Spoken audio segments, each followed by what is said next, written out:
Auto concrete mixer. Lonely नाम का गांव में शुक्ला नाम का एक व्यक्ति रहता था। उसके पास कई कंक्रीट मिक्सर्स थे। उसके पास जो भी काम करते थे उनके रिटायरमेंट के वक्त उनको ठग कर उनको सताता था। एक बार एक बुजुर्ग से, क्यों मियाँ, तुम रिटायरमेंट के बाद एक घर चाहिए थे कहा था ना, ये लो तुम्हारा घर, कहकर एक खिलौने वाले घर को उसके हाथ में दिया। ये क्या अन्याय है बेटा, ये खिलौने वाला घर मुझे दे रहे हो? मैंने घर दूंगा कहा था। कौन सा घर, कैसा घर, ये बताया था? चुपचाप जो दिया है उसे लेकर चलते बनो। शुक्ला के पास पप्पू नाम का एक ड्राइवर काम करता था। एक दिन पप्पू, हुजूर, मुझे ये मिक्सर गाड़ी चलाने के अलावा और कोई काम आता ही नहीं है ना, कृपा करके मेरे रिटायरमेंट के बाद कोई एक पुराना मिक्सर गाड़ी मुझे दे दीजिए, आपकी बड़ी मेहरबानी होगी। यूं वो एक दिन रिटायर हुआ। पप्पू, तुमने कंक्रीट मिक्सर गाड़ी मांगा था ना, ये देखो यही है, इसे चलाते हुए आराम से गुजारा करो, कहकर दिखाया। वहां देखा तो एक ऑटो कंक्रीट मिक्सर था। हुजूर, मैंने नहीं सोचा था कि सबकी तरह मुझे भी आप यूं उल्लू बनाएंगे, ये आप ठीक नहीं कर रहे हैं। फिर उसे लेकर वो घर जाने लगा। तब उस गाड़ी को देखकर पूरा गांव हैरान हुआ। घर पर आकर ऑटो कंक्रीट मिक्सर को देखकर क्या करें समझ ना पाकर पप्पू दुखी हो रहा था। तब उसका बेटा विमल, पिताजी, हर समस्या का समाधान होता है, यूं तुम दुखी होकर बैठ गए तो किसी को कोई लाभ नहीं है। इसी से हम धंधा क्यों नहीं कर सकते, जरा सोचिए। इसके लिए मेरे पास एक तरकीब है। आम तौर पर घर पर लोग स्लैब डालने के लिए कंक्रीट मिक्सर बुलाते हैं, और वो भी बड़े बड़े घर बनवाने वाले। लेकिन जो 30, 40, 50 गज में जो घर बनाते हैं वो गरीब होते हैं। उनका क्या हाल होता होगा। वहां बड़े बड़े कंक्रीट मिक्सर काम नहीं आते क्योंकि मटेरियल वेस्ट हो जाता है। वहां अपना छोटा ऑटो मिक्सर काम आएगा। ऊपर से अपना ऑटो छोटी छोटी गलियों में भी जा सकता है। ये बड़े मिक्सर नहीं कर सकते, इसीलिए हम तुरंत प्रचार शुरू करते हैं, हम जरूर कामयाब होंगे। अगले दिन विमल ने पूरे गांव भर में नोटिस लगाना शुरू किया। उस नोटिस पर लिखा था, Pappu auto concrete mixer available at very low price for small houses, contact 9819237756। ये पढ़कर लोगों ने फोन करना शुरू किया। इस तरह पप्पू ऑटो में कंक्रीट सप्लाई करना शुरू किया। धीरे धीरे अच्छे पैसे कमाकर एक और ऑटो मिक्सर खरीदा। उसमें विमल कंक्रीट सप्लाई करने लगा।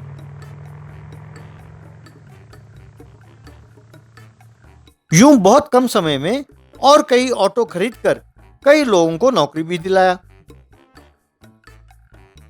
एक दिन कलेक्टर ने उन्हें बुलाकर, पप्पू, आप कम दाम में गरीबों को कंक्रीट सप्लाई करके अच्छा काम कर रहे हैं, ये गांव वालों का कहना है। बहुत खुशी हुई। आप लोग लाभ के लिए ही ना करके सेवा के भाव से बहुत कम मुनाफे के लिए काम कर रहे हैं।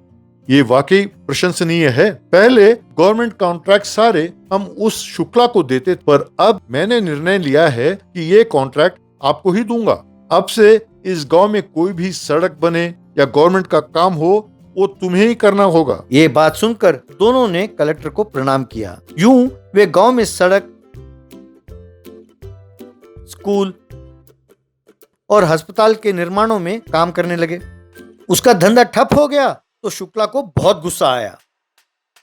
एक दिन उसके पास काम करने वाले सब मिलकर उसके पास आए। उनमें से एक, हुजूर, हम सब आपके पास काम करना छोड़ रहे हैं, हम सब जाकर पप्पू के पास काम करेंगे। पप्पू हमें ऑटो मिक्सर खरीद कर देगा, ऐसा उसने कहा है। 5 साल अगर हमने उसे चलाया तो वो हमारा हो जाएगा, ऐसा उसने कहा है। ऊपर से 5 साल वो हमें वेतन भी देगा। इससे बढ़िया मौका और क्या हो सकता है। आप जैसों के पास काम करने से अच्छा उस भले आदमी के पास काम करना है। आपने सोचा कि आप उसे ऑटो मिक्सर देकर आप उसका मजाक उड़ा रहे हैं, पर उसने उसी को अपने कमाई का जरिया बना लिया है। आपने जो सहायता की है उसकी यादगार के रूप में पप्पू ने इसे आपको देने को कहा है, कहकर एक ऑटो मिक्सर का खिलौना उसके हाथ में थमा दिया। उसे देखकर शुक्ला ने सिर पकड़ लिया। Tractor house. एक गांव में कबीर सिंह नाम का एक व्यक्ति रहता था। वो बड़ा मुंहफट था, हमेशा किसी ना किसी से लड़ता रहता था। किसी को पीटता या किसी से पिटना उसका रोज का काम था। उसके इस हरकत से तंग आकर उसके माँ बाप एक वृद्धाश्रम में जाकर रहने लगे। कबीर सिंह कुछ समय से प्रीति नाम की लड़की से प्यार कर रहा था। एक दिन प्रीति के पिताजी राजनाथ कबीर सिंह के घर आया। कबीर सिंह ने उन्हें पहचान कर प्रणाम किया। बेटा कैसे हो? मैं सोच रहा हूँ कि जल्द ही तुम दोनों की शादी कर दूं। तुम्हारे माँ बाप ने भी अपनी अनुमति दे दी है। अगले महीने की 3 तारीख को बहुत अच्छा शुभ दिन है। तुम्हें मंजूर है? पर मेरी एक छोटी सी शर्त है। मैं नहीं जानता कि गलती तुम्हारी है या तुम्हारे साथ लड़ने वालों की, पर मैंने अपनी बेटी के बारे में एक निर्णय लिया है। अब से तुम दोनों को ट्रैक्टर हाउस में ही रहना होगा। तुम्हें जहाँ रहना हो वहाँ जाकर रहो, ठीक है?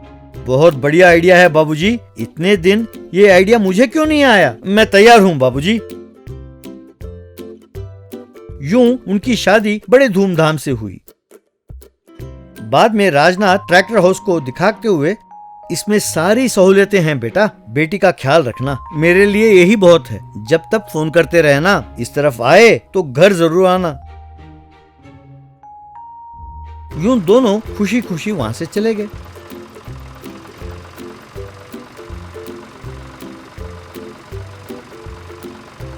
यूं जहां उनका दिल करता गाड़ी को रोककर खाना पकाकर, बर्तन कपड़े धोकर, सुखाकर खुशी खुशी रहने लगे। एक दिन एक गांव में गाड़ी को रोककर कुछ दिनों के लिए वहां रहे। एक दिन कबीर सिंह ने आकर, धत ना बेकार जगह है, मैंने अपनी जिंदगी में इससे बेकार जगह नहीं देखा। ये मच्छर और ये बदबू, नॉनसेंस। यहाँ के लोगों को देखा कितने घटिया हैं ये, और इनका बेकार सी शक्लें। ये सुनकर एक व्यक्ति, मैं इस गांव का सरपंच हूँ, वैसे तू है कौन? हमारे गांव आकर हमें ही बुरा भला कह रहा है? क्यों, तुम्हारे गांव में मच्छर नहीं है? वैसे तुम्हें गांव में रहने देना ही गलती है। 10 दिन रह गए ना, अब बोरिया बिस्तरा बांधकर टैक्स भरकर यहाँ से निकलो। टैक्स? मैं तुम्हें टैक्स क्यों दूं? मैंने कौन सा यहाँ पे घर बनाया है? यहाँ का हवा पानी तो इस्तेमाल किया ना, टैक्स भरना ही होगा वरना मार खाओगे। यूं बात बढ़ी और दोनों हाथापाई में उतर आए। वहां के लोगों ने भी आकर कबीर को खूब मारा। बाद में ट्रैक्टर वहां से चल पड़ी। दिवाली के अवसर पर प्रीति के घर गए। आओ आओ आओ बेटा, अंदर आओ। हम आपको देखकर जाने के लिए आए हैं, घर के अंदर आने के लिए नहीं। आप ही हमारे घर आइए। तुम बिल्कुल बदले नहीं बेटा, कहकर हंसने लगा। बाद में प्रीति ने अपने पिताजी को सब अपना दुखड़ा सुनाया। इसमें मैं क्या कर सकता हूं बेटा, तुम्ही ने तो ये रिश्ता चुना था। हे भगवान, तुम ही किसी तरह मेरे दामाद को सुबुद्धि देना। मैं तुम्हें प्रणाम करता हूं प्रभु। एक दिन कुछ चोर घोड़े पर भाग रहे थे तो पुलिस जीप उनका पीछा करने लगी।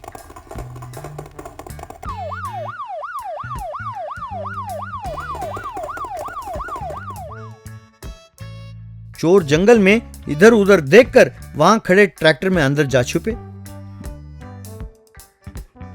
बाद में पति पत्नी तालाब से नहाकर ट्रैक्टर में लौटे। पुलिस ने आकर उनसे चोरों के बारे में पूछा तो उन्होंने कहा, हमने नहीं देखा सर। यूं ट्रैक्टर आगे जाने लगी। आगे एक चेक पोस्ट पड़ा था। तुम लोग कौन हो? कांस्टेबल्स, इनके घर की तलाशी लेना। एक कांस्टेबल ने अंदर झांककर देखा और, सर, हम जिन चोरों को ढूंढ रहे हैं वो सारे अंदर छुपे हैं। उसके बाद पुलिस ने चोरों के साथ साथ कबीर सिंह को भी लाठी से खूब मारा। कितने दिनों से चल रहा है ये सब? वो चोरी करते हैं और तुम उन्हें बॉर्डर पार करवाते हो। ये आइडिया अच्छा है, कहकर फिर मारा। बाद में जेल में वो जब सब कैद थे तब राजनाथ ने आकर एसआई को सब समझाया। कबीर सिंह निर्दोष है, वो भोला है पर गुस्सेला है, कहकर उसके बारे में एसआई को पूरा विवरण दिया। एसआई ने कबीर सिंह को रिहा किया। क्यों भाई, इतना क्रोध ठीक नहीं है। गुस्से के वजह से कितने ही जुर्म होते हैं, हम रोज देखते हैं। क्षणिक क्रोध में आकर हत्या करके जिंदगी तबाह करने वाले बहुत हैं। बेचारी इस लड़की को एक जगह न रखकर धर धर भटकाना गलत है ना। इसीलिए बुजुर्गों ने कहा है, मृदभाषी होना चाहिए, तभी लोग तुम्हारी इज्जत करेंगे। गलती चाहे किसी की भी हो, अपने क्रोध पर काबू नहीं रखोगे तो तुम्हारे साथ साथ तुम्हारे भरोसे रहने वालों की जिंदगी भी तबाह हो सकती है, याद रखना। ऐसा उसने कहा। उस दिन से कबीर सिंह ने अपने क्रोध पर काबू करके प्रीति के साथ खुशी खुशी जीवन व्यतीत करने लगा।